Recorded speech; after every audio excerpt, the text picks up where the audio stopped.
현재 시장 분위기 키워드 통해서 알아보는 시황 키워드 시간입니다. 지금은 양시장이 차이나는 분위기를 보여주고 있는데 그동안은 조금 다르게 거래소가 승기를 잡고 있습니다. 이 거래소가 거의 1% 가깝게 오르면서 대형주들의 시간이 다시 한번 다가오고 있는데요. 오늘도 다양한 키워드 있습니다. 먼저 만나보시죠. 네, 우주경제 이야기가 또다시 언급이 되고 있고요. 오늘 그룹주들 어제는 SK그룹이 잘 갔는데 오늘은 포스코그룹으로 돌아가고 있습니다. 개별 호재가 가득한 시장 속에서 대형주와 쿠키런 킹덤, 인적 분할, 경영진 교체라든지 아직까지도 감사보고서 주목하셔야겠습니다. 강성부 펀드 이야기도 있고요. 그리고 무엇보다 중요한 인플레이션 감축법에 대한 이야기까지 함께 담겨 있습니다. 네, 오늘의 첫 번째 키워드는요. 바로 포스코그룹으로 가보시겠습니다. 네, 오늘 대형주인 포스코홀딩스가 상당히 급등하면서 바로 52주 신고가까지 직행을 했습니다. 최근에 포스코는 사명 변경을 추진하면서 신사업에 대한 기대감이 상당히 높아지고 있는데요. 철강 기업에서 이제는 2차 전지, 로봇, 디지털 전환까지 상당히 신사업에 공을 들이고 있습니다. 이 때문에 사명까지 변경해가면서 이런 의지를 다지는 모습들이 나타나고 있는데요. 자, 대표적으로 포스코케미칼이 포스코 퓨처엠으로 사명 변경을 했고요. 포스코 ICT는 포스코 DX로 사명을 변경했습니다. 네, 오늘 포스코홀딩스가 11% 정도의 급등 흐름 기록하면서 37만 8,500원을 터치하고 있는데요. 장중 고가는 39만 2천 원이었고요. 이렇게 보시면 꾸준하게 굉장히 천천히 좋은 차트의 모습을 그리면서 올라오며 오늘 양봉으로 크게 뽑아내고 있습니다. 네, 포스코 스틸리온도 현재 8% 정도의 상승세 기록하고요. 포스코 케미칼, 포스코 인터내셔널, 그리고 포스코 ICT가 지금 10% 상승하고 있습니다. 9,880원 구간인데요. 포스코 ICT 사명 변경 포스코 DX로 됐다고 말씀을 드렸는데요. 이 포스코 DX가 사명을 변경한 이후에 내부 비전 선포식을 열었습니다. 2030년까지 연 매출로 따졌을 때 4조 원을 달성하겠다라는 목표를 내놨는데요. 이 기업은 어떤 사업을 하고 있냐면 인공지능이나 로봇, 디지털 트윈, 메타버스 기술을 적용해 산업 전반의 디지털 전환을 준비하겠다라는 이런 포부들을 밝혔습니다. 결국에는 이렇게 포스코그룹이 신사업으로 거듭나는 핵심 기업이 되겠죠. 그래서 오늘 그룹사들 중에서도 가장 큰 폭으로 상승하고 있고요. 두 자릿수대 상승 탄력 보여줍니다. 네, 다음 키워드 가보시겠습니다. 인적 분할 이후에 오늘 거래 재개된 종목이 있습니다. 바로 하나솔루션이고요. 하나솔루션이 백화점 사업의 인적 분할을 결정한 다음에 2월 27일부터 어제까지 거래가 정지됐다가 오늘 재개됐습니다. 이 갤러리아 부문은 하나솔루션의 100% 자회사였다가 2021년 하나솔루션에 합병된 지 2년 만에 다시 한번 분할됐는데요. 이 증권가에서는 일단 하나솔루션에 대해서는 미국 인플레이션 감축법 수혜를 받을 수 있을 것이라고 보고 있습니다. 이미 미국 쪽에 생산 설비 시설을 또 갖고 있기도 하고요. 여기에 수혜를 받으면서 그동안 또 이 태양광 쪽에서 상당히 주가 흐름이 괜찮았는데 여기에 대한 프리미엄을 오늘 거래 재개를 통해서 다시 한번 받을 수 있다고 평가를 했습니다.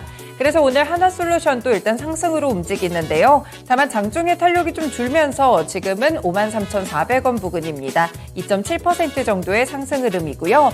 오늘 하나갤러리아도 같이 재상장이 됐는데요. 오늘 변동성이 상당히 큽니다. 사실 장 초반만 하더라도 거의 20%대 급락으로 출발을 했는데 오늘장 다시 한번 이렇게 탄력이 높아지는 구간입니다. 빠르게 한 차례 오전장부터 탄력 높이면서 현재 구간에서는 17%의 상승세 2,430원으로 거래되고 있습니다. 네, 다음 키워드 살펴보시겠습니다. 강성부 펀드, 최근에 상당히 중요하죠. 이렇게 강성부 펀드 쪽에서 지분을 확보하면은 경영권 분쟁으로 가거나 여기에 대해서 이 경영에 대해서 한마디 하게 되면서 이런 부분들이 주주들의 기대감을 사곤 하는데요. 이번에 타겟은 DB하이텍입니다. 강성부 펀드로 불리는 상부펀드 운용사 KCGI가 DB하이텍의 지분 7%를 확보했다고 밝혔습니다. 이 때문에 최근에 DB하이텍은 팹리스 사업부의 물적 분할을 추진하고 있었는데 여기에 제동이 걸리지 않을까 이런 투자자들의 기대감이 몰린 것으로 풀이됩니다. 지금 DB하이텍이 행동주의 펀드의 타깃이 됐는데요. KCGI는 DB하이텍이 반도체 분야 특화 공정기술력을 바탕으로 해서 파운드리 시장에서 지위를 다지고 있지만 기업 가치는 극도로 저평가돼 있다고 밝혔습니다. 그리고 기업 분할에 대해서도 시급을 다투는 일이 아니기 때문에 시간을 두고 충분한 협의와 설득 과정을 거친 후 주주총회에서 지배주주가 제외된 일반 주주들만의 표결을 구하는 절차를 통해서 의사결정을 했어야 된다라고 밝힌 바가 있었는데요. 과연 팹리스 사업부의 물적 분할 어떻게 흘러갈지 주목되는 가운데 오늘 DB와 DB하이텍 동반 급등합니다. 현재 구간 DB는 26% 급등하며 1,839원 구간이고요. DB하이텍을 보시면 지금 20%대 강세입니다. 오늘 갭상승 출발했고 현재도 주가 흐름 나쁘지 않게 움직이고 있는데요. 주가는 74,000원을 넘어서고 있습니다.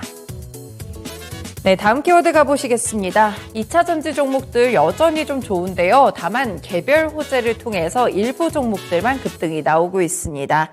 오늘 하이드로 리튬이 먼저 급등이 나오고 있는데요. 새만금 개발청이 두 회사 이 어반 리튬을 포함해서 리튬 화합물 양산 공장 설립을 위해서 입주 계약을 체결했다는 소식이 나왔습니다.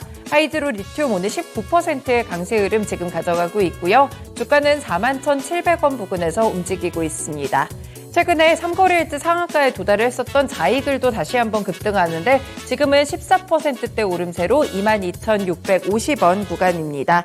이 한국거래소의 조회 공시가 어제 좀 나왔는데요. 이 미국의 버지니아주 2차 전지 합작법인 설립과 투자에 관해서 세부 사항을 협의 중이라는 소식이 있습니다.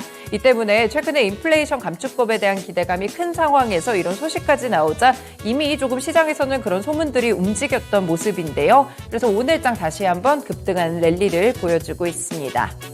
네, SKC도 살펴보시면요. 이 필름 사업을 매각하고 1조 6천억 원 정도의 재원을 확보했는데 이 자금을 통해서 동박의 글로벌 확장과 판매 확대 가치, 고부가 제품 비중을 크게 늘릴 것이라고 밝혔습니다. 그래서 오늘장 5% 정도의 상승 탄력으로 11만 4,800원 터치하고 있습니다. 네, 계속해서 감사보고서 제출에 관련된 기업들도 보셔야 될 것 같은데 적정 의견을 받은 곳 두 곳이 오늘 급등하고 있습니다. 먼저 첫 번째 종목은 RF셈입니다. 반도체 소자 그리고 LED 조명 전문 기업인데요. 지난해 감사보고서를 제출하지 않은 상장사 리스트에 이름을 올렸었는데 적정 보고서를 제출했다고 합니다. 이와 더불어서 오늘 RF셈이 급등하면서 거의 상한가까지 터치하는 모습 나타나고 있고요. 보시면 현재 주가는 24% 살짝 풀린 상태에서 6,900원 정도로 진행되고 있습니다. 네, 그리고 더미동 역시나 마찬가지로 적정 감사 보고서를 제출하며 오늘 16%대 상승세 기록하고요. 주가는 1,261원 터치하고 있습니다. 네, 마지막 키워드 가보시겠습니다. 오늘 개별적인 호재가 또 있는 그런 종목인데요. 오늘은 쿠키런 킹덤과 관련된 게임주 데브시스터즈 보겠습니다. 네, 데브시스터즈가 쿠키런 킹덤의 중국 진출을 위해서 중국 게임사 창유 그리고 텐센트 게임즈와 함께 합작 퍼블리싱을 한다고 밝혔습니다. 그래서 쿠키런 킹덤의 공식 위챗과 웨이보 채널 역시 함께 열렸다고 하는데요. 쿠키런 킹덤의 안정적인 출시를 위해서 개발과 최적화 작업에 지금 집중하고 있고 올해 현지 테스트까지 계획을 하고 있다고 합니다. 이렇게 중국 진출에 대한 기대감이 오늘장 강하게 반영되는 모습인데요. 최근에 외자 판호를 중국 측에서 좀 발급을 하면서 게임 종목들은 중국에 대한 모멘텀이 강하게 붙는 상황이었습니다. 그런데 이렇게 쿠키런 킹덤에 의해서 또 데브시스터즈 역시나 함께 주가 프리미엄을 받게 됐는데요. 지금 보시면 14%의 급등세로 주가는 57,100원 선 터치 중이고요. 장중에 약간 탄력이 줄면서 윗골이 달았습니다. 다만 61평선은 돌파하는 모습 나타납니다. 네, 이렇게 오늘도 키워드 통해서 시장 상황 살펴봤습니다. 시황 키워드였습니다.